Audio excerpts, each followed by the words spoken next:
when I do workshops, I try to focus as much time as possible on like having people write down the story you just asked me, like name a time, like the most memorable medical story in your life. Like, what was that story?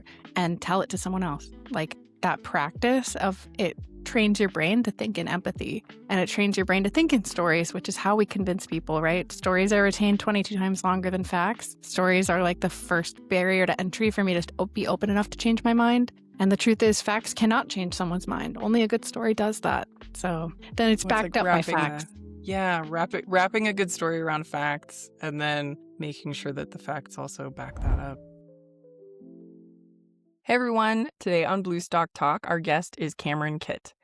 Cameron Kitt is a filmmaker, podcaster, storyteller, and proud sci-fi nerd based in Brooklyn. She has directed over 40 short films, and about 2.5 years ago, she founded Yo-Yos, or You Own Your Own Stories. It is a documentary and podcast company dedicated to helping people tell meaningful, impactful stories. She loves books, movies, dancing, working out. She's obsessed with Jeopardy! And she's truly focused on building powerful stories and helping others own their own story. Cameron, welcome to Bluestock Talk. Thanks for having me, Allison. I'm stoked.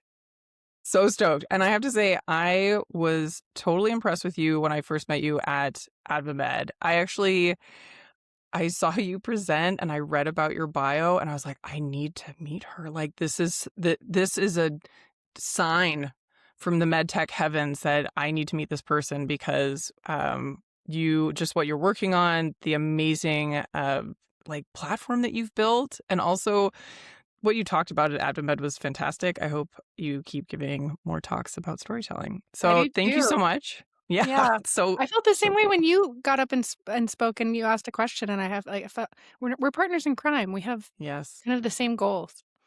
Kindred souls.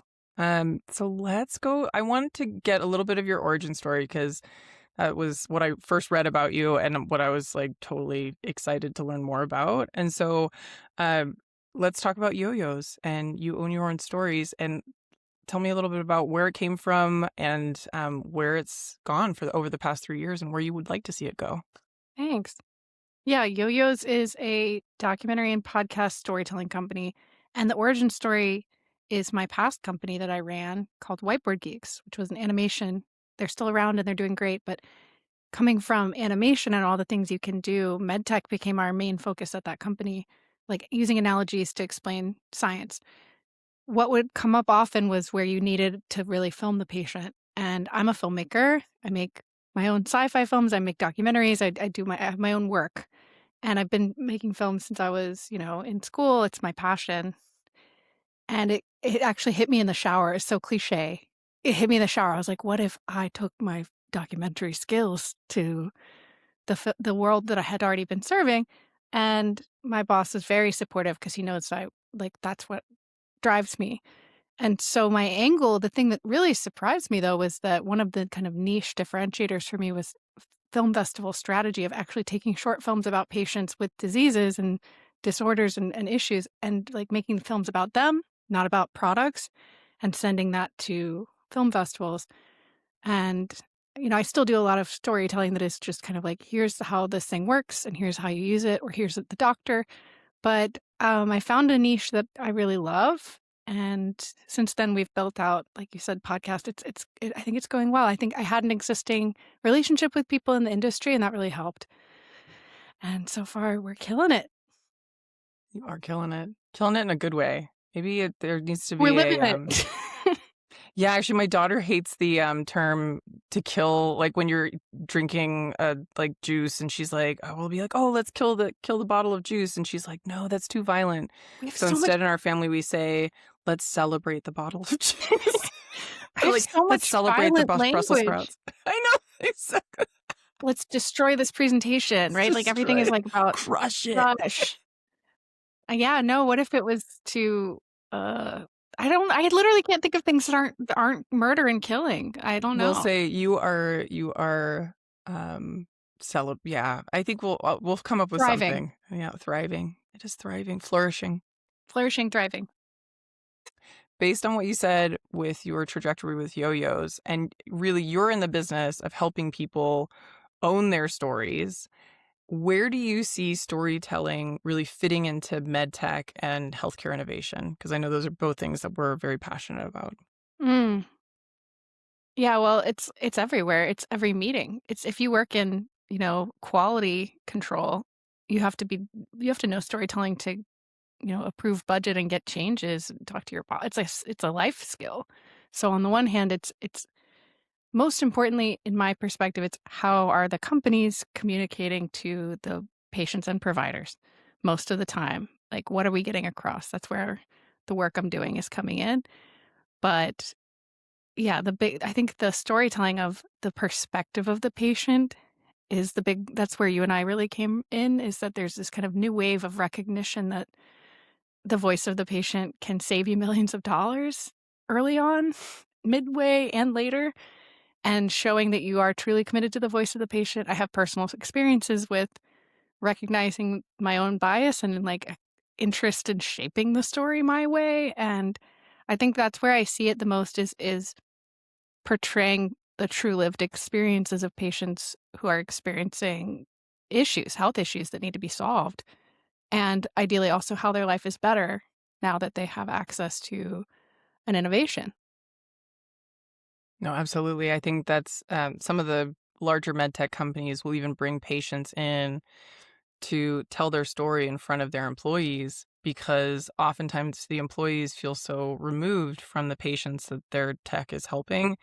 And being reminded of that and hearing the stories and knowing that you had even just a small piece or a small fraction of helping that person live a better life or being there to present, like, sometimes it's a matter of life and death. So I Yes, think it helps inspire those people to keep working, but it yes. also can inspire the physicians and also other patients, right? If there's somebody that's like, um, I didn't know that I felt like I was alone, and now it's nice to know that I'm not alone or my experiences, Mhm. I feel seen, right? So, And educating the public, like, yeah. I wanna ask you this question in reverse, but first, what you just said, so Terumo is one of my best clients, and they have, their flagship is in Colorado, and they make blood and cell technology, so machines that process blood in blood banks, and they also make the machines that help you process your blood if you have sickle cell or other, like, blood disorders, and a part of a project I work on was to have 2 patients come walk through their innovation center, their engineering lab, and 2 groups of people who never ever meet a patient, like, they see the poster, and it's like, "Helping Jaden," whatever, but that was you're right, like, that was the biggest impact on the company. There is an ROI impact of that, but also, like, there were 2 different patients, Kevin and Christina, and, like, just having them walk around and shake hands and say things like, "Oh my gosh, you guys helped make this machine. This is, like, how I get my oil changes, this is how I've lived."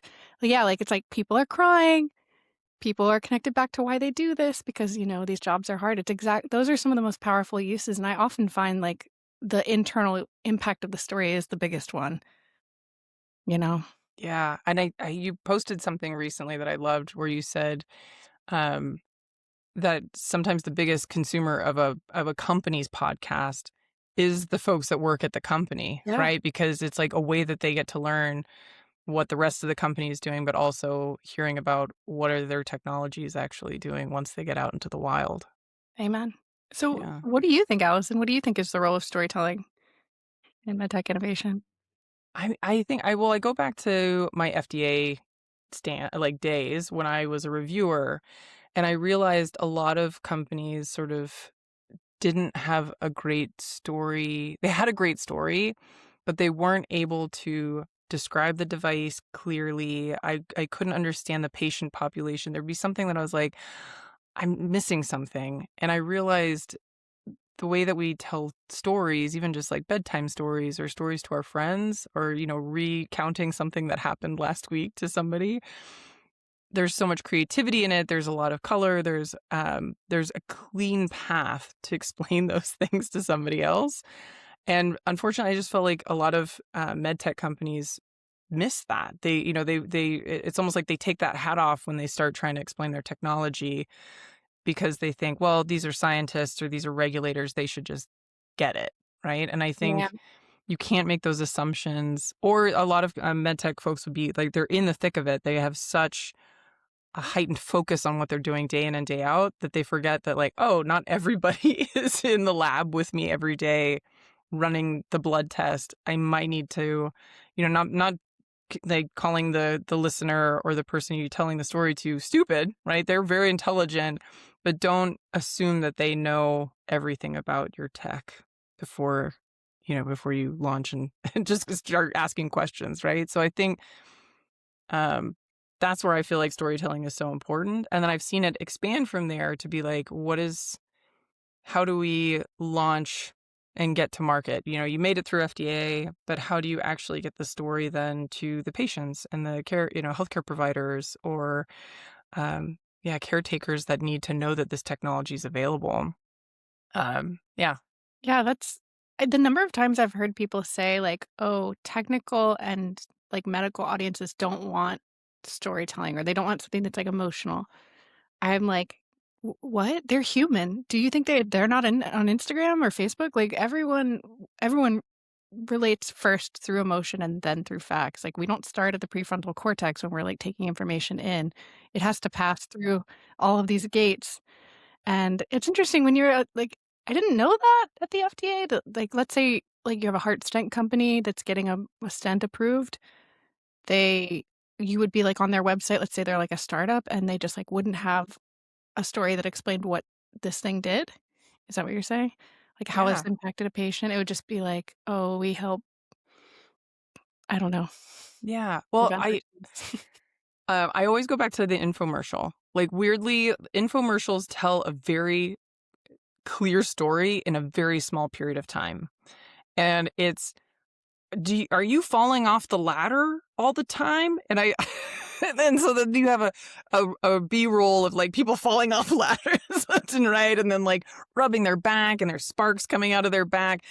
Well, you need, or 9 out of 10 people will fall off a ladder in their lifetime. So there's like, here's something that yes, I have fallen off a ladder. 9 out of 10. Oh my gosh, if I'm not somebody who's fallen off a ladder, I'm very likely to fall off a ladder in my life. That's why you need this new type of ladder, right? And so, Honestly, it's um, blowing my mind that you're saying this because this is like it seems like such advanced marketing, but you're making me realize how little this is like never done.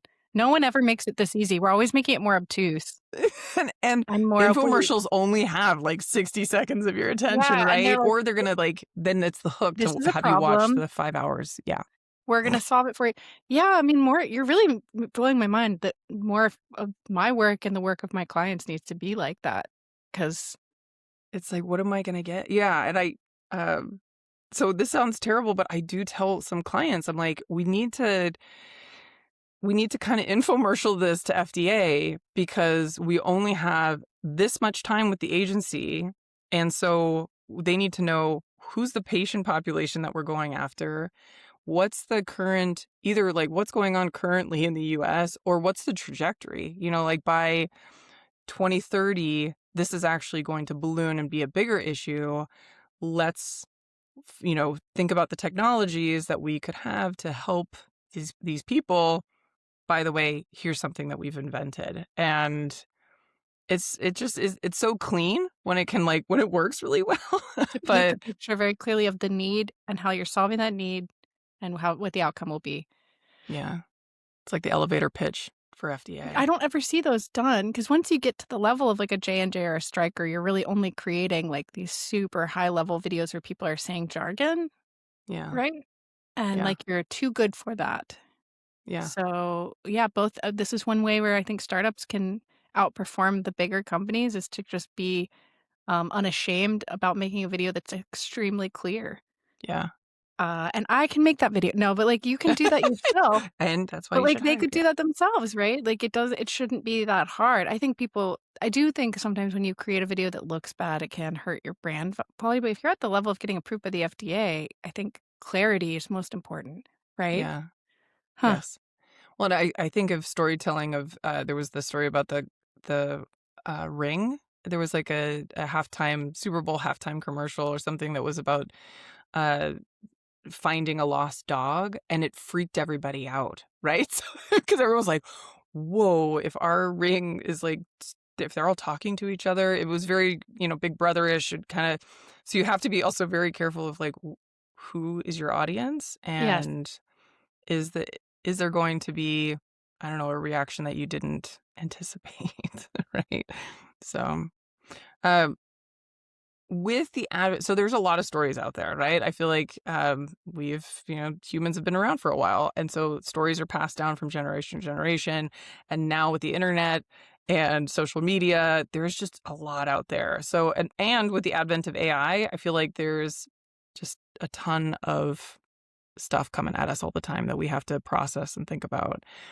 Um, Question for you is, how do we become better at knowing really what is true, or whether that story is even applicable to me and my story, or like something that would be valuable to me? Like, how can storytellers signal that what they're saying is true and not AI slop or not miscommunication or misinformation? Yes, absolutely. Because there's so much, and it's only going to get more advanced and sophisticated, right? Um, how like, the ability to manipulate, uh, let me think about that. So, what I do hinges on reality and portraying reality as clearly as possible, like, with as few, obscuring biases and lenses as possible to portray, like, what is someone's real lived experience. But in the documentary world, every film festival group kind of convention of filmmakers in the doc world, there's always, like, a huge ethics cohort coalition because it immediately becomes pretty easy to distort, right? You're chopping it up and choosing what goes where and how what is said to kind of match your goal with the film, right? Like, you have a goal of making this, and often the goal for films paid for by med devices is to sell that device. Um, how can I make it clear that something is true in a world where we're so overwhelmed with information? Number one is just hyper specificity, like hyper specific moments and cutting out generalized jargon and generalized statements and really focusing, like, when you're editing the film, when you're editing your story, whether it's a blog post, like, edit with the specific statement. So I just watched something that I actually didn't make for Terumo today that was made by one of their team members interviewing a woman who works there, saying the hook of the video is, I was in the ER and everyone started freaking out and running because I was bleeding out too much. And I was like, boom, like, hyper specificity. I'm hooked. She had a post-birth complication. It was really dangerous. It did get resolved, and, like, this is a woman who works at a company that makes blood and cell products, so, like, there's that connection, and when I worked on films, like, there's a one I made about a woman with myasthenia gravis. There's a story that, like, I think about what sticks out to me, what I retain, is she told a story about being in her 20s, and I think I heard this at the conference, and doing snow shoveling, and that's when, like, her worst crisis happened, is that she's shoveling snow in her driveway. Like, the way that you stand out from AI is, as much as possible, showing those real hyper-specific moments, getting B-roll in multiple different environments. So one thing that AI is not good at is following up a single character from multiple places to places and keeping, everything consistent. There's this phrase I've been hearing with AI video called, it's like context bleeding or, concept bleed. That's it, concept bleed, that if you pause AI videos, you'll tend to notice, like, people in the background all tend to have very similar characteristics. Like, if we're filling in, like, a big crowd, everybody's gonna be kinda wearing red and yellow. And if you have a character in a film and you're taking them multiple different places, that's one way to clarify that this is not AI and that it is true and real. And that kind of fulfills the other, goal when it comes to filmmaking, like, accurate documentary storytelling of patients' experience takes trust and time for them to open up to you, and you can tell. Like, you can tell when someone's, like, uncomfortable on camera or when they're relaxed, and then you're filming long enough to get, like, an authentic moment with son, mom, and kid all together. That takes time and Yeah, trust. They have to trust you, and there's a camera, and there's probably multiple people in the room, right? Like, how do they're you all let staring that at them. Yeah. everyone's staring at them, and it's like, it's awkward. You're there being a voyeur and then saying, "No, just be chill." So with Mariah's story, like, we're filming for one full day, and I have her go do recreation B-roll. Mariah is a film it's a film I made. Mariah's story is about a woman with sickle cell disease who was told she couldn't be a mom, basically told she should never give birth because she has the disease, and then decides to do it anyway, meets a man who doesn't have the trait. Her child does not have the disease, and it's a happy story, but, you know, it required a lot from her. She had to take medication multiple times. She was like it was tough. And her whole family, like, took the day off and was, like, putting everything on hold for us. But, like, when the camera stopped rolling, suddenly we're getting all these funny, great moments with her sister, and everyone's laughing, and it's like, it's really hard to make sure that you're actually showing something real on camera. There's almost this element that is, like, it just takes a long time and almost never will be completely real.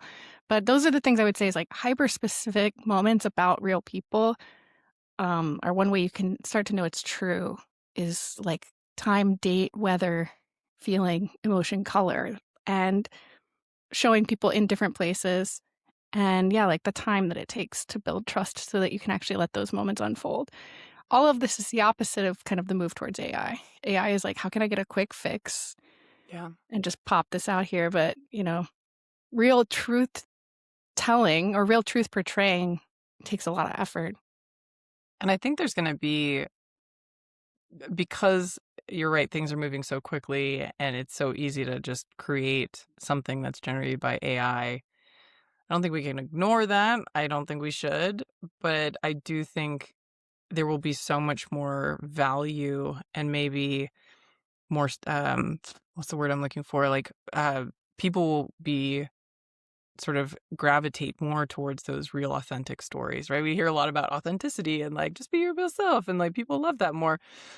I kind of agree. Like I'm like if that's what people want to see, humanity. And maybe it's sort of the pendulum swing from COVID a bit because we were so far apart and there was like such a that missing year of our lives in a lot of ways of just like having those human interactions. And even though a lot of the stories now that we're talking about are on screen, I think it's nice to just see the human side shine through. Like I've watched the lady who you interviewed, and you and I talked about that actually when we first met, of just like getting her to trust, right? And really having that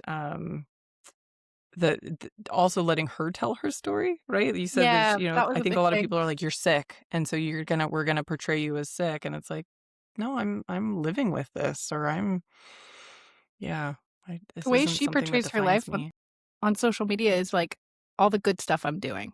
Like, it's very important for her to, like, share that with people and not just, like, "This is really hard, I'm really" you know, because her life is, like, 150 times harder than mine, and, like yeah, she told me she can't clean her house anymore because she Swiffered once and threw her back out because sickle cell messes with your bones.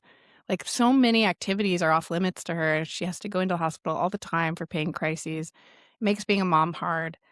But yeah, like vulnerability, right? You talking about like we look for being human, like vulnerability to share like things being awkward, weird, silly, like maybe something I'm uncomfortable or fearful to share. And then to your other point, I thought we were going to get rid of conferences, but like events where people gather are only going to become more important because like a real face to face experience can't be simulated. So like when I'm with you physically at Advamed or another place, that, like, is giving off, I guess, dopamine, but also, like, Yeah. I can definitely know that's real, right? So, I think only yeah, in-person events, and that's why, to your point, like, bringing patients into facilities, into your business as much as possible is the best thing you can do. Yeah. If they're willing to share, because I think I I ran into a CEO of a company, and she and I had worked together in, uh, like, while she was developing her product, and she was like, "Oh my gosh, it's so good to see you. I wanna show you a photo of somebody who just went through treatment using our device." And it was a thank you card, that she had written to the CEO, and I'm crying, like, it's just, like, without you and your dedication to, like, creating this device and, like, I'm here today and I'm living the life that I can to my best because of you, and I was just like, "Oh my gosh," and then the CEO turns to me and she's like, "You did this too, like, this was us, like, we did this, it's all work, I'm crying."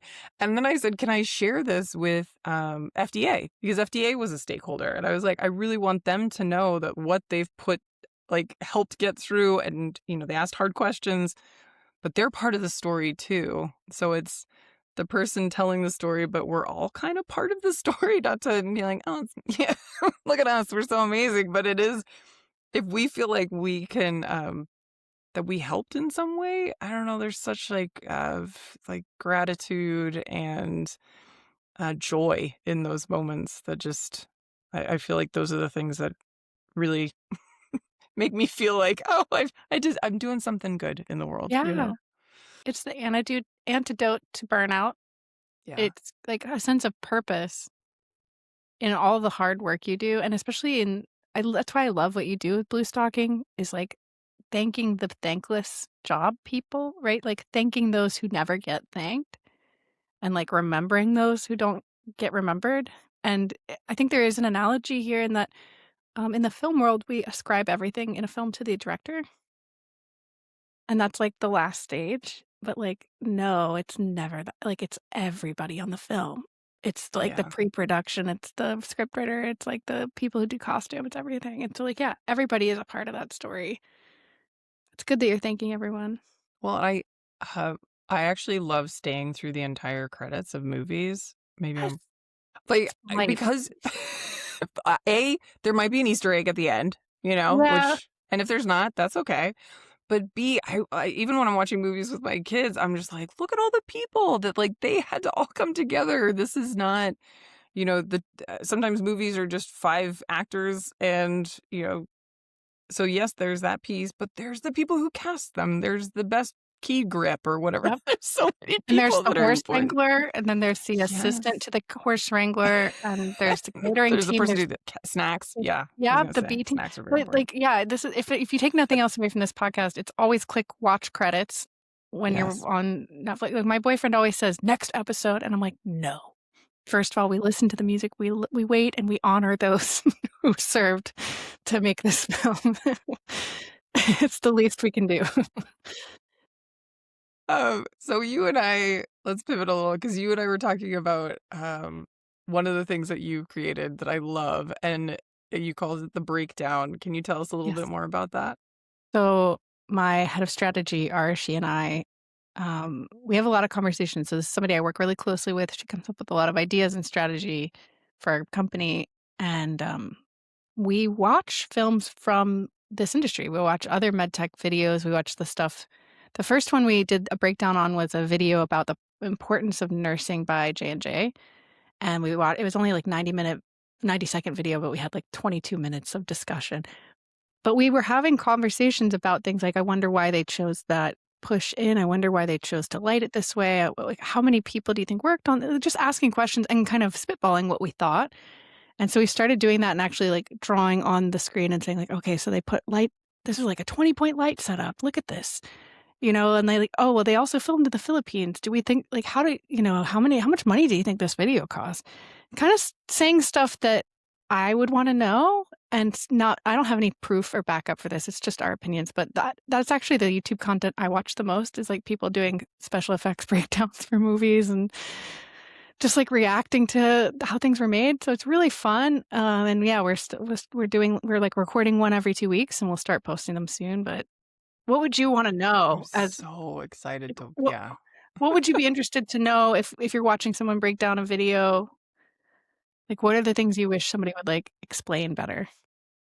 Sometimes I don't understand, like, the different angles. I find angles and, like, why I'm looking at something, and you can when I'm watching my favorite TV show and it pans or does something or someone does a funny look, I'm like, "Oh, they're looking at something." Like, there's a reason that they've put that in there or that it's included in the shot, and I'm always fascinated with, like, how are you telling a nonverbal story with either the angle or the position of the people in the scene. So, I love yeah. There's yeah, the camera is telling the story too, and the fun thing about the breakdown is we don't have any proof, so we're, like, totally just making guesses, and eventually, I definitely would like to have people come on and explain their films, like, why did we choose to do this? What happened?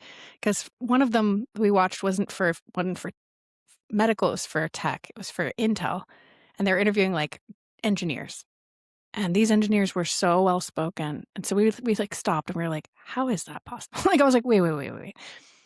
I'm not saying anything bad about engineers, but, like, the comfort and ease, I was like, "This had to take a lot of time till they got the right clip, like the amount of times you have to get someone to repeat something until they say it just right. Like what you don't realize when you're watching this is how many hours of interviews these guys had to go through just to get the final product that the client was happy with, and it's really hard.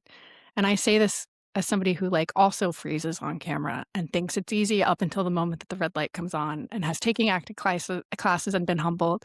Like, the amount of work it takes for something to look seamless or, like, look effortless is a lot more than you think. Yeah. No, it's true that.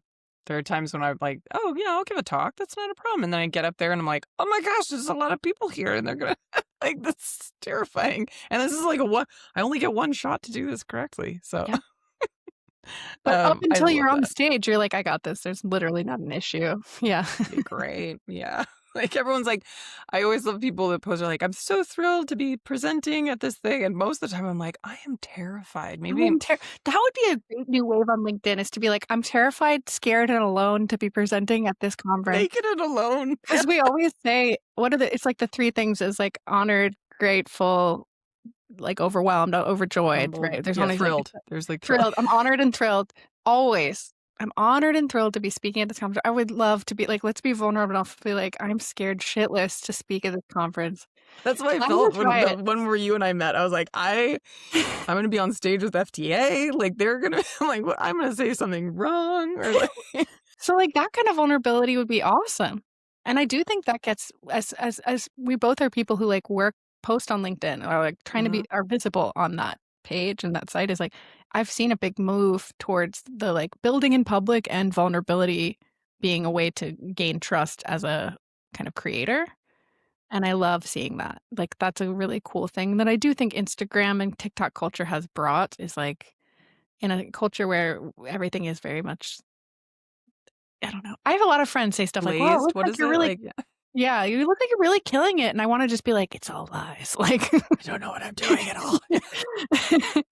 but yeah, like, what if we were vulnerable enough to say that? I think it'd be Maybe fine. we should have like a voiceover. It's gonna be like me giving a talk, and then there's gonna be like Allison who's in her head, like what I'm actually thinking in those moments. Or director commentary of you giving your Yes. talk, like, "Yeah, right here I was shaking, but you can't really tell." There was one where I was like, I was so thirsty. I gave a talk and I was like, I was so thirsty, but my hands were shaking so hard that I didn't want to pick up the glass of water because I was like, yes, I was like, I'm gonna just pour it all over my face. And then it's like, nope, I will die of thirst up here if I must. I So have to tell myself that the pause is a good thing. Like, yes, "Okay, drink the water, the pause is necessary, it'll be good." yes. Like, nobody yeah. I tell myself that no one can see my hand shaking. I don't know if that's true, but it Yeah. definitely is every time. It's just the amount of adrenaline.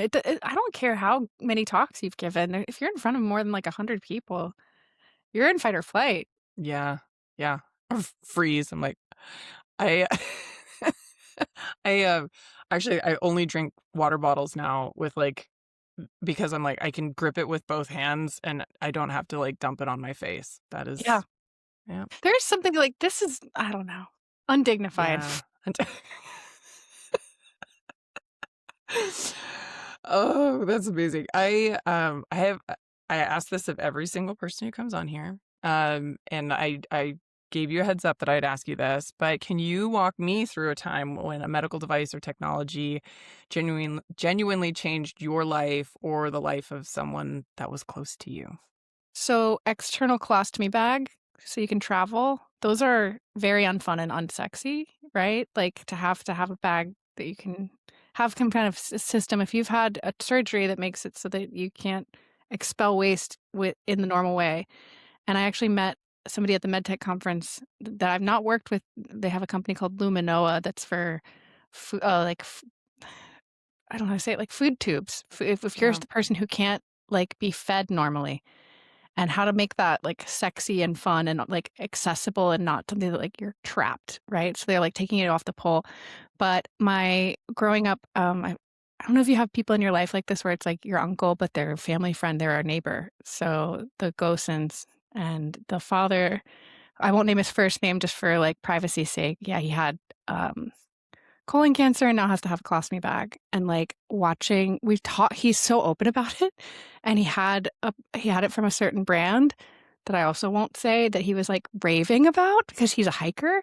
So like it changed, first of all, it changed my life in that I didn't know you could be open about it. Like, second of all, I didn't know you could hike with that. I still Yeah. don't really know how it works, quite honestly, but like I think about like one of the things that comes up a lot is just like in all of these companies is like ability to get back to what you love, like ability to live your life, ability to not be hampered, and like movement, mobility, freedom. That's the same with like joint replacement.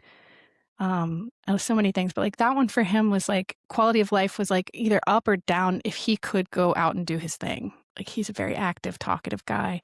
He's Dutch and just like very, I don't know. He makes his own beer. He's a total weirdo, and like he's been like a father figure and to me. Yeah. So everyone was really upset watching him go through the colon cancer journey. And yeah, that's one thing. It's really powerful to think about. I'm literally too scared to go hiking with him. I'm a avid hiker, but he's like one of those like I'm going to do 14 miles kind of guy. And I'm like, Just a that's a quick 4 day out and trip. What do back. you, Yeah. 14 miles in one day? What do you, on a bike? And he's like, no, that's just so. I don't know if I'll literally ever get to that point because I was like, you're going uphill. Amazing. And I often will think like sometimes the simplest devices, not that that's a totally simple device, but it doesn't necessarily have software and like It's not a huge electrical breakthrough right testing or now. yeah. Yeah. But it's something that really has changed people's lives because it was an advancement that was available to people who have gone through that, right? And um, I love that. I love that example. Thanks. Yeah. I try and tell people like medical devices are everywhere. They're all around us. Like we interact with probably 1 to 5 on a daily basis. And that's even if you're just like not even in the med tech space. And we just don't realize that, these are med devices. And, Or like a there's, toothbrush. yeah, yes, my electronic toothbrush in the morning. Yeah, exactly. There's certain things um, that has a huge impact on our day to day. Um, I know we've already touched on this a little bit, but do you think that strong storytelling can actually accelerate adoption of medical innovation? Because I see a lot of storytelling with like drug commercials, like, like you just said, of live this like better life with this medicine. I don't think med device and med tech in general has done as good a job as that. And I think it probably is because commercials are expensive to run.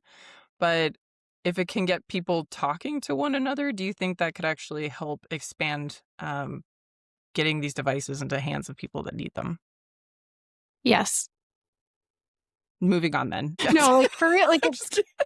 at the MedTech conference, some of the big funders and moneymakers are joint replacement because, it's a surgery that's generally not covered completely by insurance. It's elective and they're kind of expensive, but one of the biggest, and I've worked on multiple different companies that do various forms. Some of them do what's it called?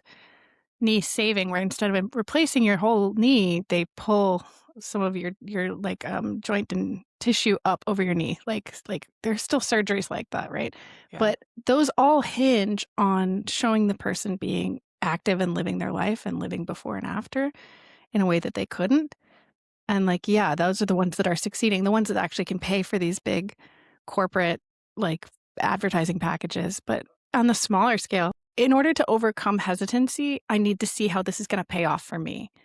And like this company, Luminoa, I talked about that I met at the conference, internal feeding bag, like all their video, I was watching their stuff. It's all about running up a set of stairs at the park and your kid playing on the playground, like the kid who couldn't play on the playground. And like, you need to make it that clear. Back to this idea of the infomercial.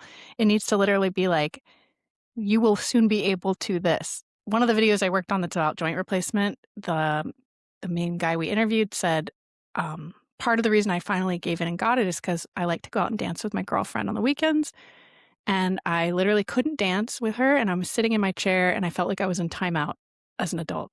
And I was like, yes. So I unfortunately, as much as I begged, I couldn't get them to dance for me. I was like, but that's what you need. You need to show them dancing again, no matter what you're doing, no matter what the device is. If it's like ocular implants, it needs to be as clear as here's the life that you can live and here's how your life is better.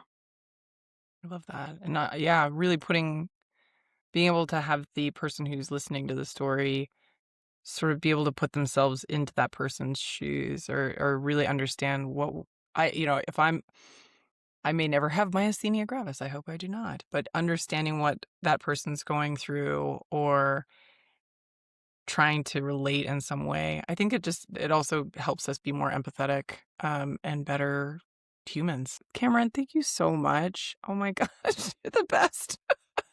I can't wait to see you next, whatever conference we can connect. Maybe you and I should just have our own conference so we can hang out and then people can come to. Oh, yes. Heard They're it here, free and folks. easy to put together, I've heard. Yes. Well, because I think everyone could learn from being a better storyteller, right? So Yeah, I like this. that's why when I do workshops, I try to focus as much time as possible on, like, having people write down the story you just asked me. That, like, name a time, like, the most memorable medical story in your life, like, what was that story? And tell it to someone else. Like, that practice of it trains your brain to think in empathy, and it trains your brain to think in stories, which is how we convince people, right? Stories are retained 22 times longer than facts. Stories are like the first barrier to entry for me to be open enough to change my mind. And the truth is, facts cannot change someone's mind. Only a good story does that. So then it's Well, it's like backed up by facts. wrapping a good story around facts and then making sure that the facts also back that up. Cameron, thank you so much for joining us today. This has been a delight talking with you. Same. And Allison, the work you do is so important. Thank you.